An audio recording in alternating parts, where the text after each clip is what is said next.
The people who humiliate you in public always believe they know your whole story. They never expect the chapter they were never invited to read. Claire Bennett never imagined that the happiest secret of her life would arrive wrapped in the deepest heartbreak she had ever known. Just weeks after discovering she was pregnant, she watched her marriage collapse under the weight of betrayal, pride, and a man who cared more about appearances than promises. Her ex-husband, Ethan Brooks, had already rewritten history in his own mind. To his friends, to his wealthy clients, and to every camera pointed in his direction, Claire became nothing more than the quiet woman who couldn't keep up with his success. Then came the engagement announcement. A glamorous new fiancé, a sparkling diamond. Headlines celebrating a perfect couple while Claire faced doctor appointments alone, hiding tears she refused to let anyone else see. Ethan believed the story was over.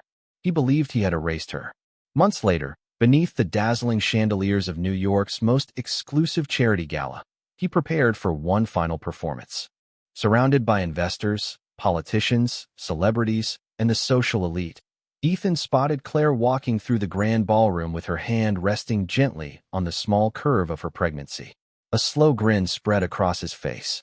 He thought she had come looking for sympathy. He thought she wanted another chance. With dozens of curious eyes fixed on them, he laughed just loudly enough for everyone nearby to hear. He mocked her pregnancy, questioned her future, and reminded her that some people were simply born to watch others succeed. The laughter that followed echoed through the ballroom like a verdict already decided. Claire never argued. She never raised her voice. She simply looked at him with a calm expression that somehow made the room feel quieter than before. Then someone else stood up. A tall man who had spent the entire evening saying almost nothing slowly crossed the marble floor. Conversation stopped. Glasses froze halfway to waiting lips. Even the orchestra seemed to lose its rhythm as billionaire Alexander Sterling walked directly toward Claire without taking his eyes off her. He slipped off his tuxedo jacket, gently draped it over her shoulders, and rested one protective hand beside hers. His voice remained steady, almost effortless, yet every word carried across the silent ballroom. "I think you've embarrassed yourself enough, Ethan." No one moved. No one even breathed. Because everyone in that room knew Alexander Sterling never involved himself in other people's drama. Yet tonight, he had chosen a side. Ethan's confident smile slowly disappeared as Alexander turned toward Claire with quiet admiration instead of pity. What happened next would destroy reputations, expose hidden truths, and force one arrogant man to realize that the woman he abandoned had never needed revenge at all. She only needed the truth to stand beside her. 6 months earlier, before the whispers, before the ballroom fell silent, before a billionaire unexpectedly stepped into her story, Claire Bennett still believed that love could survive ambition. Their townhouse overlooked the Hudson River, with floor-to-ceiling windows that captured every sunrise across the water.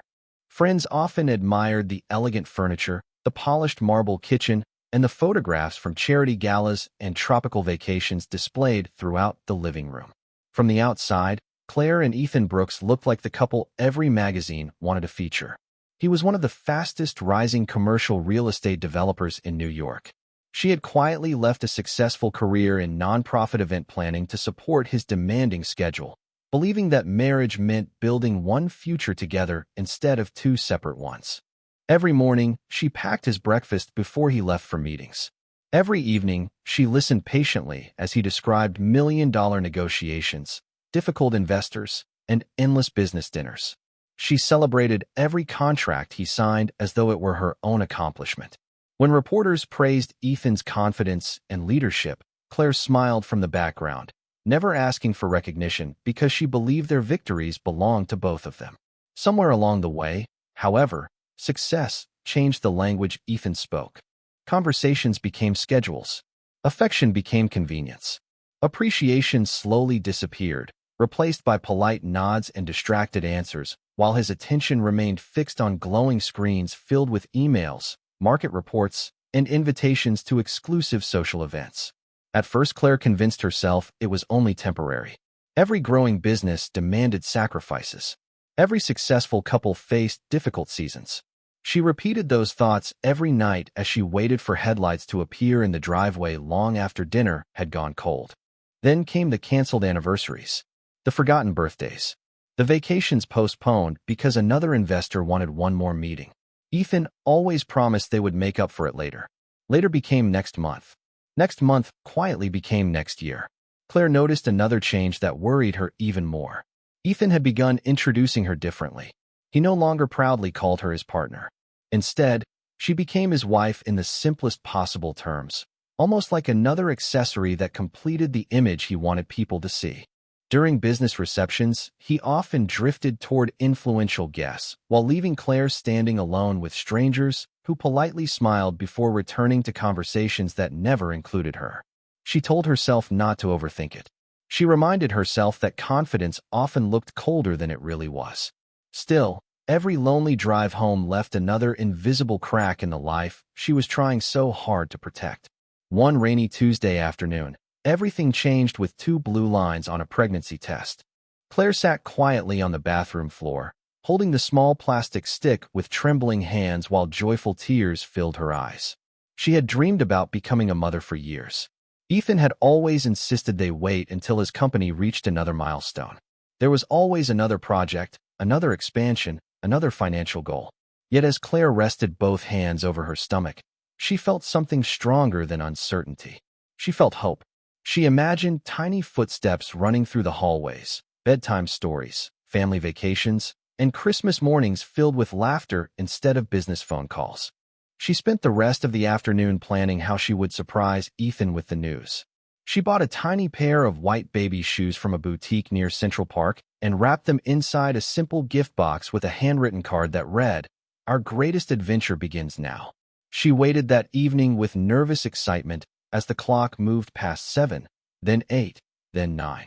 Shortly after 10, Ethan finally walked through the front door, still speaking into his wireless headset about a construction contract in Chicago. Without looking at Claire, he pointed toward the dining room table, signaling that he would eat later. She waited patiently until the call ended. Smiling despite the long day, she handed him the small box. Ethan looked confused before opening it. The tiny shoes rested inside beside the handwritten note. For several seconds he said nothing.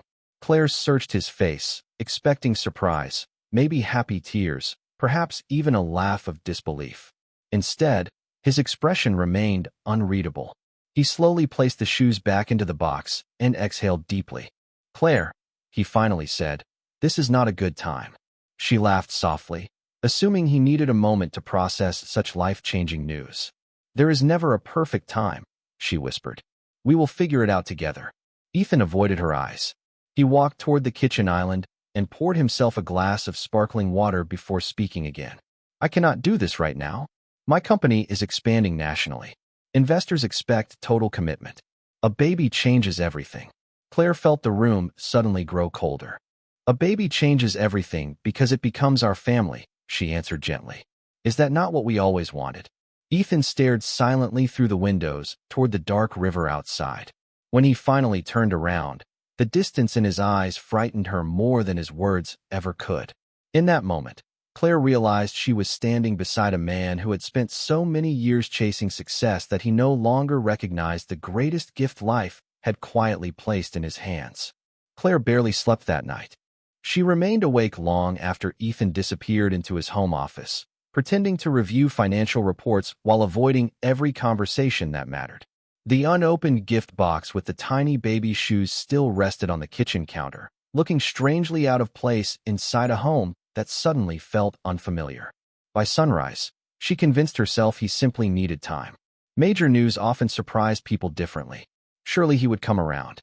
Surely the man she had fallen in love with was still somewhere beneath the endless meetings and expensive tailored suits. For the next several days, Claire tried to protect that fragile hope.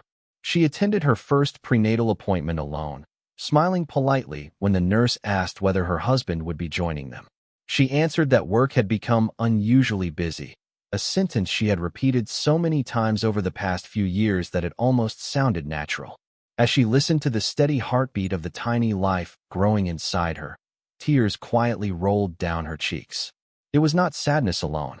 It was the overwhelming realization that someone already depended entirely on her.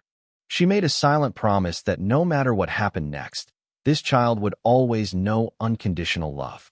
Ethan, meanwhile, seemed determined to pretend nothing had changed. He left before sunrise and often returned after Claire had gone to bed. His calendar filled with networking dinners, investor receptions, and weekend conferences. Every attempt Claire made to discuss the baby was gently redirected toward another conversation about timing, business, or future planning. Eventually, future planning became a conversation about their marriage itself. One Friday evening, Ethan asked Claire to meet him in the library instead of the dining room. His tone was calm, almost rehearsed. The moment she entered, she noticed a leather folder resting neatly on the coffee table.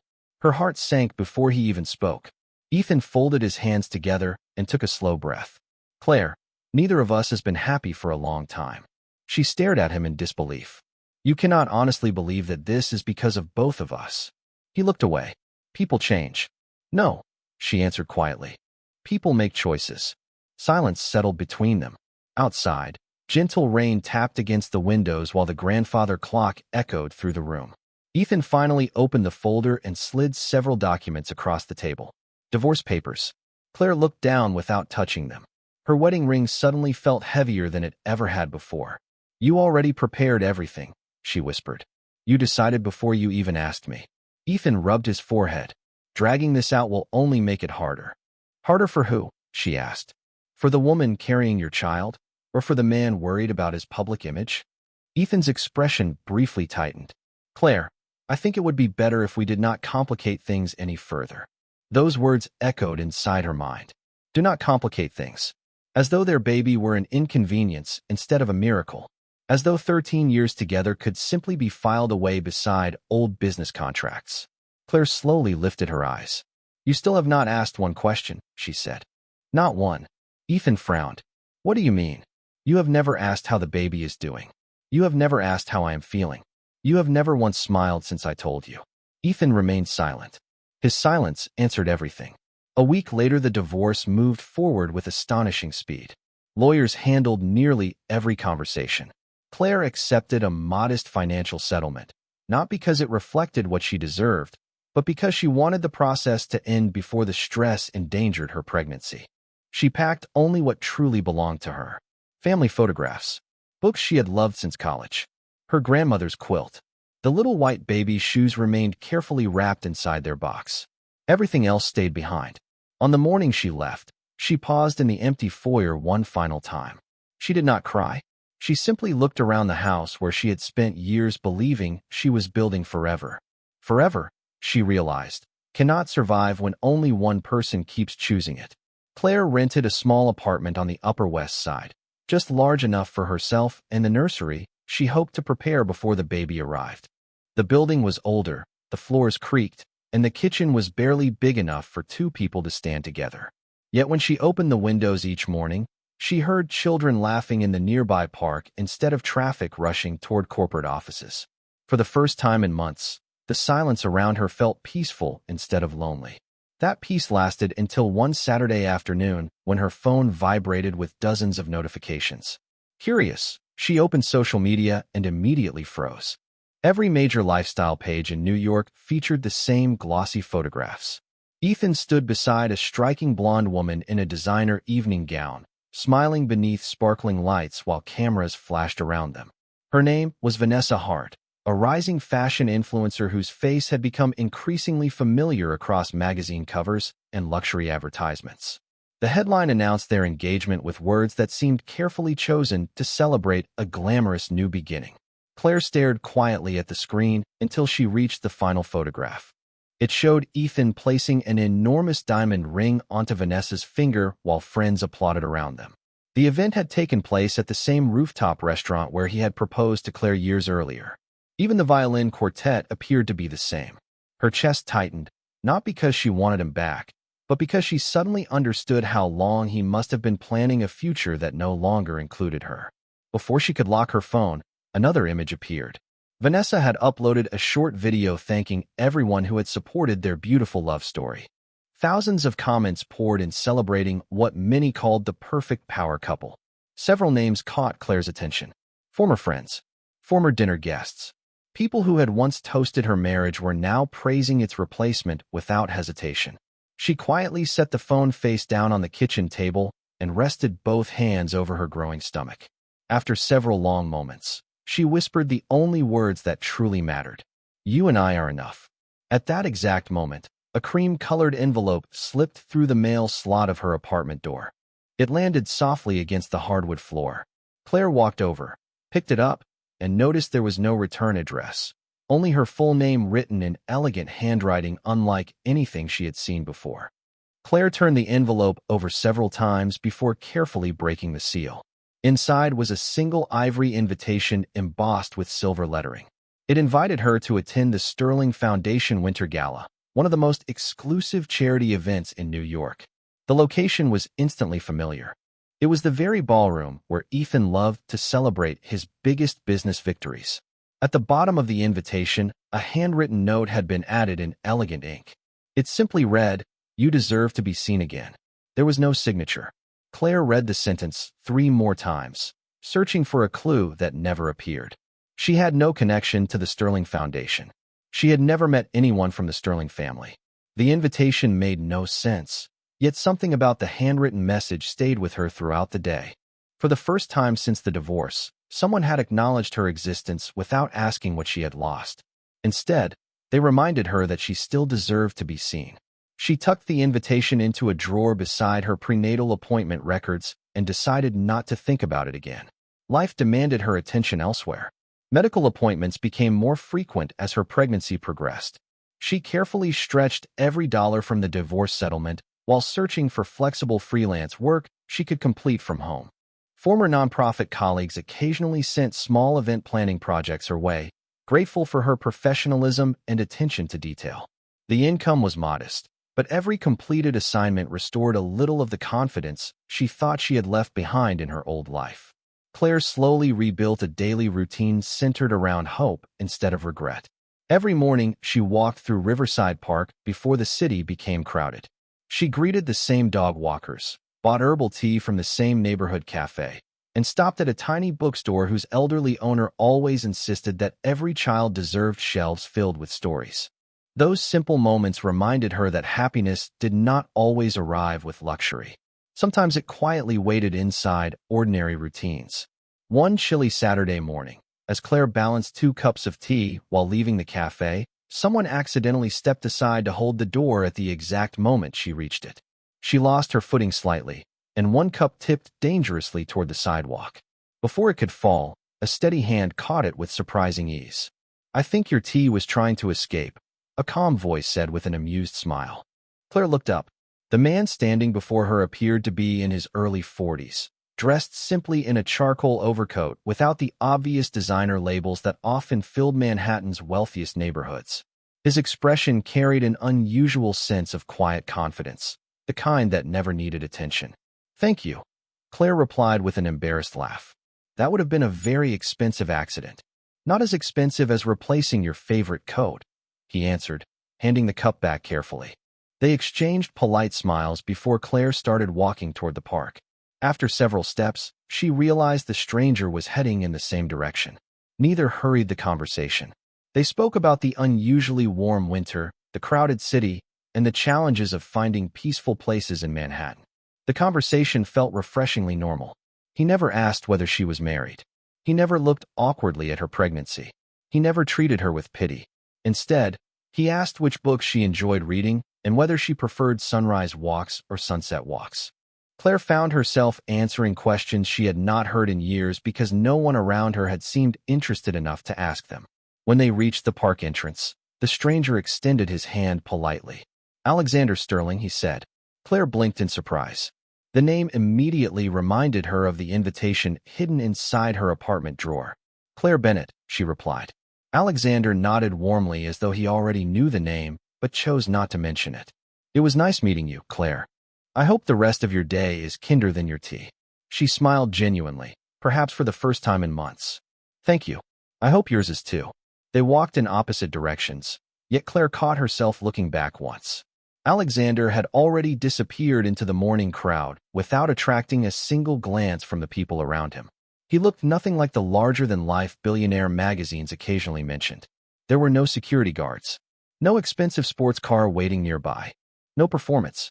just a quiet man who treated a stranger with simple respect. Over the following weeks, their paths crossed again in ways that seemed almost impossible to predict. Once at the bookstore, another time outside the neighborhood farmer's market, then again while waiting for coffee during a heavy rainstorm that forced dozens of people beneath the same awning. Each meeting remained brief, friendly, and completely unplanned. Alexander never pushed for personal details. He never offered unwanted advice. Instead, he listened more than he spoke, and somehow that made Claire feel lighter after every conversation. She eventually mentioned that she worked in event planning before taking time away for family. Alexander seemed genuinely interested. People underestimate what it takes to bring hundreds of lives together for one meaningful evening, he said. Good events are not built with money. They are built with empathy. Claire smiled. Most people only notice the flowers and the food. The best hosts notice the people who feel invisible, Alexander answered quietly. Those words lingered in Claire's thoughts long after they said goodbye. Unknown to her, another pair of eyes had noticed those chance encounters as well. From the tinted window of a parked luxury sedan across the street, someone lowered a phone after taking several photographs. The images captured nothing inappropriate, only Claire and Alexander talking, smiling, and walking through the neighborhood together. Minutes later, the photographs were forwarded to a single recipient with one brief message. I think you should see who your ex-wife has been spending time with. The photographs reached Ethan Brooks late that afternoon while he was reviewing architectural renderings for his newest luxury development. He glanced at the first image without much interest. By the third photograph, his expression hardened. Claire was smiling. It was not a forced smile for a camera or a polite smile at a business reception. It was genuine, relaxed, and brighter than he remembered seeing during the final years of their marriage. The man standing beside her looked familiar, but Ethan could not immediately place him. He enlarged the image several times, searching for an answer that refused to appear. Who is this? He muttered to himself.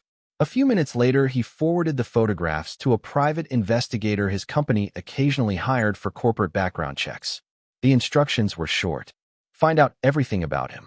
Ethan told himself he was only protecting his reputation. If Claire became involved with someone connected to his business world, unnecessary rumors could spread. That explanation sounded reasonable until he realized he had checked his phone 6 times in less than an hour waiting for updates. Across the city, Claire had no idea any of this was happening. Her days continued to grow steadier, and with every passing week she felt stronger, not because life had become easier, but because she had stopped measuring her worth by someone else's approval. One afternoon, Alexander called unexpectedly. Claire, I hope I am not interrupting anything. Not at all, she replied while organizing fabric samples for a small charity fundraiser she had been hired to coordinate. I have a question, Alexander continued. Would you consider helping my foundation with an event next month? Our coordinator resigned unexpectedly, and someone whose judgment I trust recommended your name. Claire hesitated. I appreciate the offer, but I have been away from large events for a while. Experience fades much slower than confidence, Alexander answered gently. Sometimes people only need one opportunity to remember what they are capable of. Those words stayed with her long after the conversation ended. 2 days later, she visited the Sterling Foundation offices, expecting an intimidating corporate headquarters filled with luxury and excess. Instead, she found a welcoming building where employees greeted volunteers by name and framed photographs displayed children, teachers, veterans, and families whose lives had improved because of community programs. Alexander met her in the lobby carrying his own coffee instead of asking an assistant to do it for him. During the meeting, he never mentioned her divorce, her pregnancy, or the painful chapters of her past. They discussed schedules, logistics, fundraising goals, guest experiences, and accessibility for elderly attendees. For nearly 3 hours, Claire became the professional she had once been before life convinced her she was only someone's wife. She noticed Alexander listening carefully whenever she suggested improvements. He asked thoughtful questions instead of dismissing ideas. More importantly, he gave her complete authority to make creative decisions. As the meeting ended, Claire looked around the conference room and quietly laughed. I forgot how much I missed this. Alexander smiled. No, you remembered. Over the following weeks, the fundraiser transformed under Claire's leadership. Vendors who had worked with her years earlier happily returned. Volunteers praised her calm organization during unexpected setbacks. One florist even remarked that it felt like watching an orchestra conductor who somehow made stressful situations look effortless. Every compliment restored another small piece of the confidence Ethan had unknowingly taken from her over the years. Alexander noticed the change, but never commented directly. Instead, he encouraged her through actions rather than speeches. When meetings ran late, he made sure healthy meals were available because he knew she should not skip dinner during pregnancy. When she looked tired after medical appointments, he quietly rescheduled less urgent discussions without making her feel guilty. His kindness never felt dramatic. It felt consistent. One evening, after reviewing final seating charts, Claire noticed framed newspaper articles displayed inside Alexander's office. They praised billion-dollar acquisitions, international investments, and philanthropic achievements spanning more than a decade. She looked back toward him with surprise. "You never told me your foundation was connected to all of this." Alexander smiled faintly. "You never asked." Claire laughed softly. "You are Alexander Sterling. I have been the entire time." Most people would have introduced themselves very differently. Most people spend too much energy introducing themselves. Before Claire could respond, his executive assistant knocked gently on the open office door. "Mr. Sterling, the board members have arrived." Alexander nodded before turning back toward Claire. "Would you mind waiting a few minutes? There is something I would like you to hear." Curious, she remained in the adjoining conference area while the meeting began. Through the partially open door, she could hear only fragments of the discussion. Financial forecasts, acquisitions, market strategy. Then one familiar company name immediately caught her attention. Brooks Urban Development. Claire instinctively froze. A board member asked whether the acquisition would proceed before the end of the quarter. Another voice replied that negotiations had already reached the final stage. Alexander answered with his usual calm confidence. "Do not announce anything until every legal detail is complete. Timing matters." Claire quietly stepped farther away from the doorway, not wanting to overhear a confidential business conversation. She had no idea that the company being discussed belonged to Ethan. She also had no idea that Alexander already knew exactly whose name would eventually appear on the final ownership documents. At almost the same moment, Ethan finally received the investigator's report. He opened the file expecting to discover an ordinary businessman or perhaps a wealthy investor. Instead, the first page displayed a single photograph beside a name that instantly drained the color from his face. Alexander Sterling, founder and chairman of Sterling Global Holdings. Estimated net worth exceeding $11 billion. Ethan stared at the report in complete disbelief, unable to understand one question that suddenly refused to leave his mind. How had Claire met the one man whose influence could quietly change everything? The night of the Sterling Foundation Winter Gala arrived beneath a sky so clear that Manhattan seemed to glow with quiet confidence. Black luxury sedans lined the entrance as photographers welcomed philanthropists, business leaders, elected officials, artists, and entrepreneurs into one of the city's most anticipated charitable events. Crystal chandeliers reflected across polished marble floors while a string quartet filled the ballroom with elegant music that drifted effortlessly through conversations worth billions of dollars. Claire stood quietly inside her apartment, looking at her reflection one final time. She wore a simple ivory maternity evening gown chosen not to impress anyone, but because it made her feel comfortable and confident. Her pregnancy was now impossible to hide, yet for the first time she no longer wished to. She gently rested one hand over her stomach before whispering, "Tonight, we walk in with our heads held high." A car arrived exactly on schedule. When Claire stepped outside, she found Alexander waiting beside the vehicle instead of remaining seated inside. He opened the door with the same quiet respect he had shown from the day they met.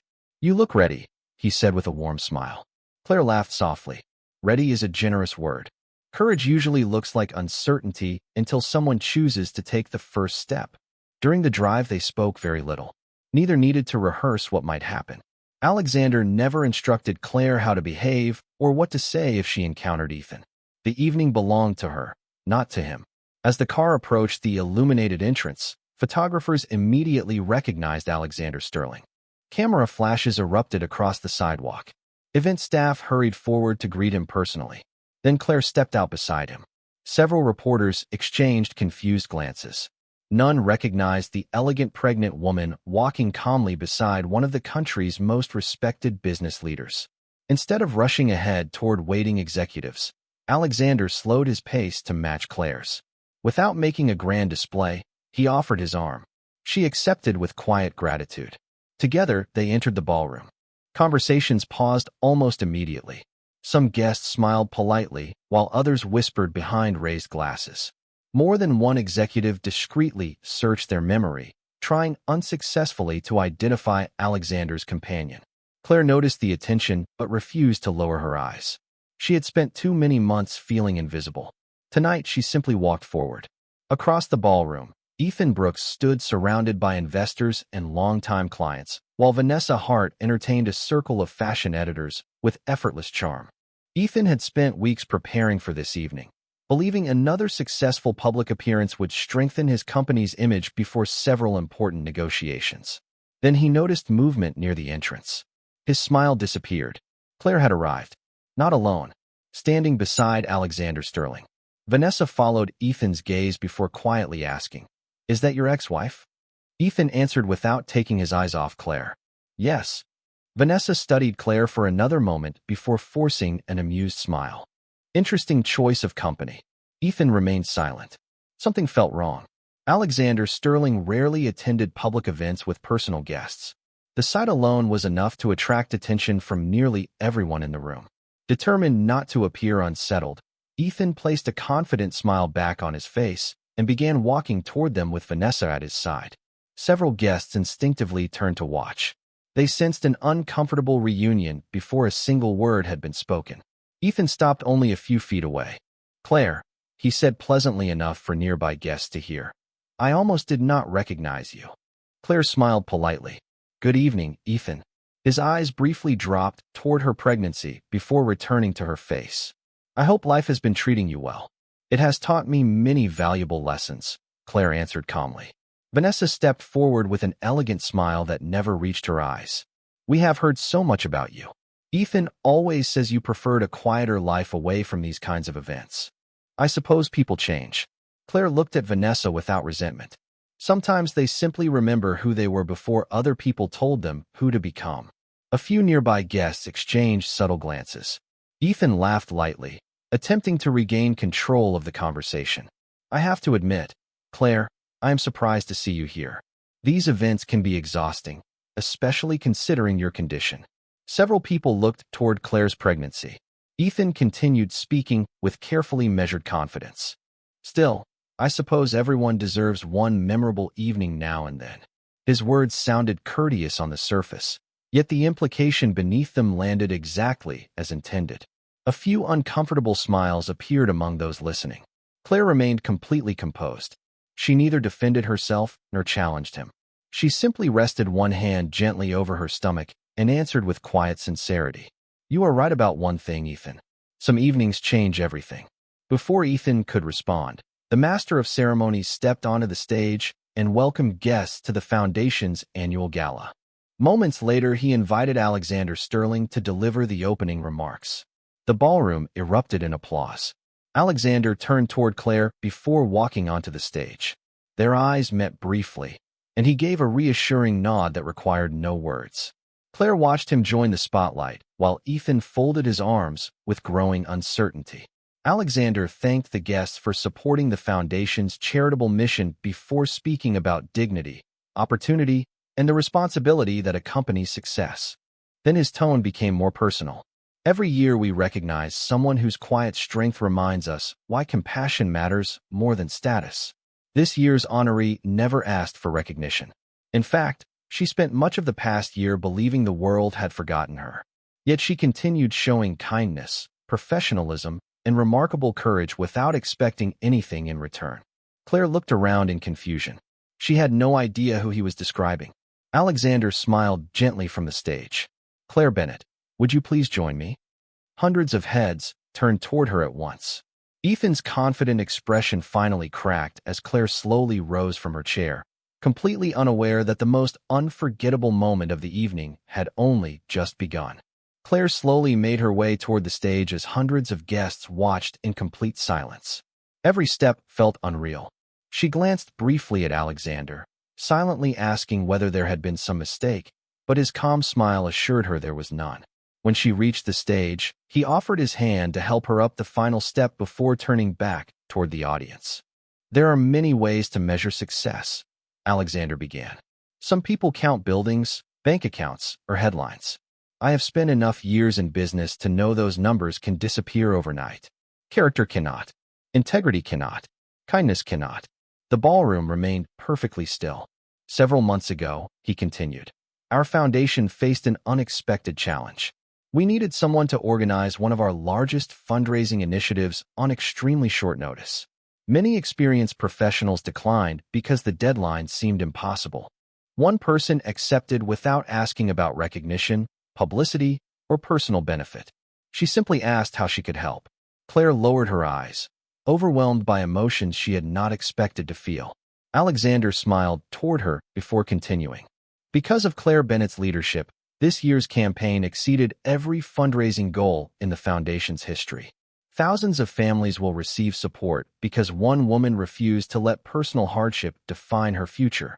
Applause slowly filled the ballroom before growing into a standing ovation from much of the audience. Claire stood speechless.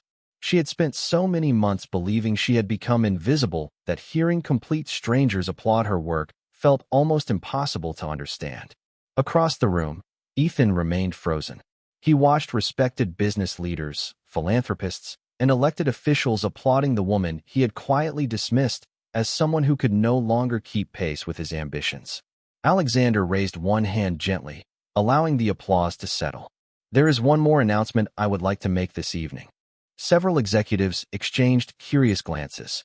Members of the Sterling Global Holdings board quietly stood near the side of the ballroom. Alexander continued with the same calm confidence that had defined every word he spoke. Earlier today, Sterling Global Holdings completed the acquisition of Brooks Urban Development. Effective immediately, the company becomes part of our national development portfolio. The silence that followed felt almost louder than the applause had been. Ethan's face lost every trace of confidence. He instinctively reached for his phone, only to discover several unread messages waiting from his legal team. The acquisition had closed exactly as described. There had been no public announcement until this moment. Vanessa stared at Ethan with visible disbelief. "You knew about this?" she whispered. Ethan could not answer because he had only learned negotiations were serious, not that everything had already been finalized. Around them, investors quietly began discussing the implications. Several people who had surrounded Ethan earlier now stepped away to speak with Sterling executives instead. It was not cruelty. It was simply the reality of business changing direction in real time. Ethan looked toward Alexander. "Was this planned because of me?" he asked loudly enough for those nearby to hear. Alexander met his eyes without anger. "No. This decision was based on months of financial analysis, strategic planning, and legal review. Business should never become personal." The answer carried no accusation. That somehow made it even more difficult to challenge. Ethan turned toward Claire.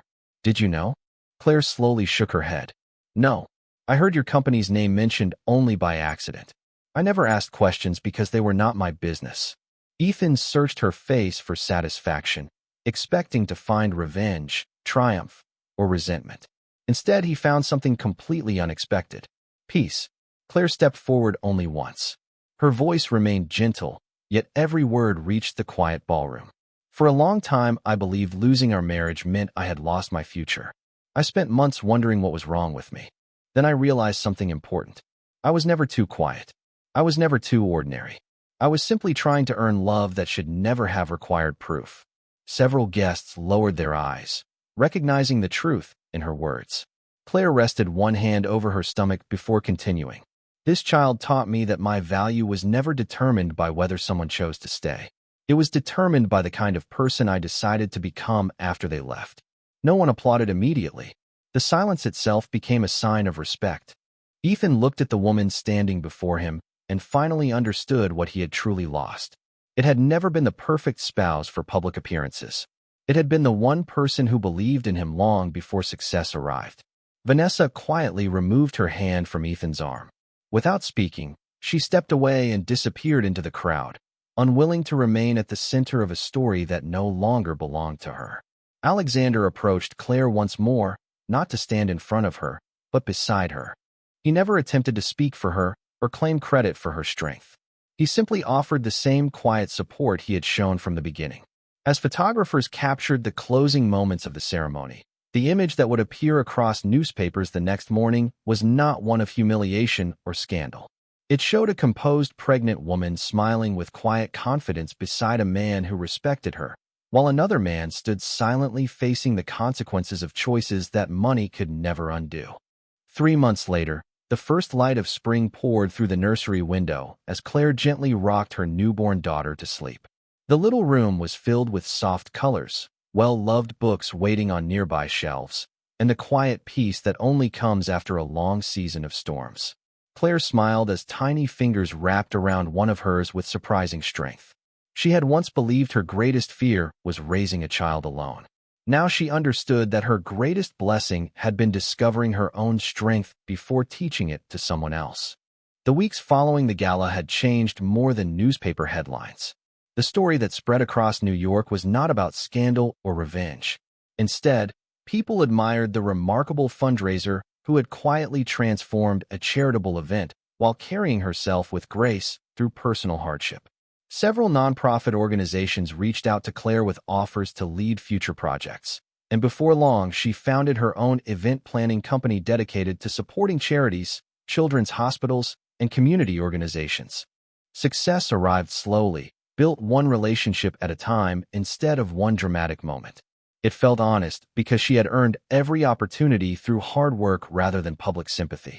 Alexander remained exactly who he had always been. He never tried to replace anyone or rush Claire toward a future she was not ready to choose.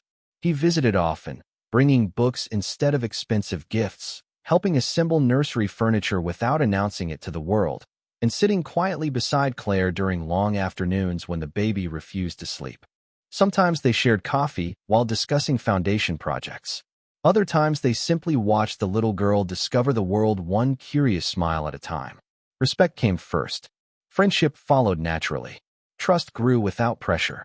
Months later, as autumn painted Central Park with brilliant shades of gold and crimson, Alexander invited Claire for a walk along the familiar paths where they had first met. Her daughter rested peacefully in a stroller while crisp leaves drifted gently through the afternoon air. They paused beside a quiet lake where children laughed as they fed ducks from a nearby bridge. Alexander looked toward Claire with the same calm expression she had come to know so well. "You once told me that you thought your future had ended," he said softly. Claire smiled as she looked at her daughter. "I remember. Do you still believe that?" Claire slowly shook her head. "No. I think it was only the ending of the wrong chapter." Alexander nodded. "I was hoping you might say that." He reached into his coat pocket and removed a small velvet box. Claire looked at it with surprise before he gently raised one hand. "Please let me finish before you answer." She laughed through happy tears and nodded. "I am not asking because I rescued you," he continued. "You rescued yourself long before I arrived. I am not asking because you need someone to complete your life. Your life is already complete. I am asking because every day I spend with you reminds me that love should feel like peace, not permission. Whether your answer is today, next year, or never, nothing will change the respect I have for you." Claire looked down at the sleeping baby before meeting Alexander's eyes again. For the first time in many years, there was no fear inside her heart, only certainty. She smiled warmly and answered with 2 simple words. "Yes, Alexander." Not because he was a billionaire, not because of wealth, influence, or prestige. Because he had shown her, day after day, that true love protects dignity instead of demanding sacrifice. Their quiet engagement remained private for several weeks before family and close friends gathered for a small celebration overlooking the Hudson River. There were no television cameras, no magazine exclusives, and no extravagant performances. Only laughter, grateful tears, and the kind of happiness that grows stronger when it is shared with people who genuinely care. As for Ethan Brooks, life continued, though not in the direction he once expected. Following the acquisition, he accepted a senior executive position within Sterling Global Holdings after demonstrating professionalism during the corporate transition. Alexander judged employees by their abilities rather than personal history, and Ethan earned the opportunity to rebuild his career through honest work instead of pride. The experience humbled him in ways success never had. One afternoon nearly a year after the gala, Ethan happened to pass Claire and Alexander while walking through the same neighborhood where Claire had once struggled to begin again. Claire was pushing her daughter's stroller while Alexander carried a bag filled with children's books from the local bookstore. Ethan paused. Claire smiled politely. "Hello, Ethan." He smiled back with quiet sincerity. "She is beautiful." Claire looked lovingly at her daughter. "Thank you." After a brief silence, Ethan spoke the words he should have said long ago. "I am sorry, Claire. Not because my life changed. Because I forgot how to value the people who loved me before success convinced me that everything could be replaced." Claire studied him for a moment before offering a gentle smile. "I hope you find the happiness you were searching for." There was no bitterness left between them. No victory to celebrate. No defeat to enjoy. Only two people whose lives had taken very different paths because of the choices they made. Ethan quietly walked away, carrying with him a lesson that no business school could ever teach. Claire watched him disappear into the crowd before turning toward Alexander and her daughter. They continued walking beneath the autumn trees, hand in hand, toward a future built not on revenge, but on respect, kindness, and hope. Because sometimes the sweetest revenge is never making someone suffer. It is becoming the person they never believed you could become and living a life so full of peace that the past no longer has the power to steal your joy.